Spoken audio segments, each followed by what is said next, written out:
கோலி talk Kollywood news. Vadachennai படத்துல இருந்து விலகிட்டேன். ஆனா தனுஷோட விஜய் சேதுபதி தனுஷோட வடசென்னை படத்துல இருந்து வெளியேறிட்டதா விஜய் சேதுபதி தெரிவிச்சிருக்காரு. தனுஷை வச்சு வெற்றிமாறன் இயக்கிட்டு வரும் படம் வடசென்னை. அமலா பால் நாயகியா நடிக்கிறாங்க. நீண்ட காலமா படப்பிடிப்பு நடந்துட்டு இருக்கு.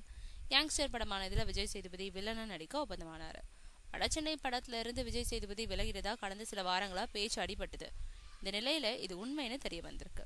வடசென்னை படத்துல இருந்து வெளியேறிட்டதா விஜய் சேதுபதியே நிகழ்ச்சி ஒன்றில் தெரிவிச்சிருக்காரு. தனுஷுடனோ வெற்றிமாறனுடனோ எந்த மனஸ்தாபமும் இல்லாம வெளியேறினதா அவர் சொல்லியிருக்காரு. டேட்ஸ் பிரச்சனையால வடசென்னை படத்துல இருந்து வெளியேறதா விஜய் சேதுபதி சொல்லியிருக்காரு. விஜய் சேதுபதி நடிச்சிருக்கும் கவன் படம் வரும் வெள்ளிக்கிழமை ரிலீஸ் ஆகுன்றது குறிப்பிடத்தக்கது. விஜய் சேதுபதி டேட்ஸ் கொடுத்தும் அது தனுஷும் வெற்றிமாறனும் பயன்படுத்திக்கவே இல்லை. அவங்க படப்பிடிப்பை தள்ளி போட்டுக்கிட்டே இருந்ததுனால விஜய் சேதுபதியோட பிற படங்களோட டேட்ஸுக்கு பிரச்சனையாச்சு. அதனாலேயே அவர் படத்துல இருந்து வெளியேறினார்னு அவருக்கு நெருக்கமான ஒருத்தர் தெரிவிச்சிருக்காரு.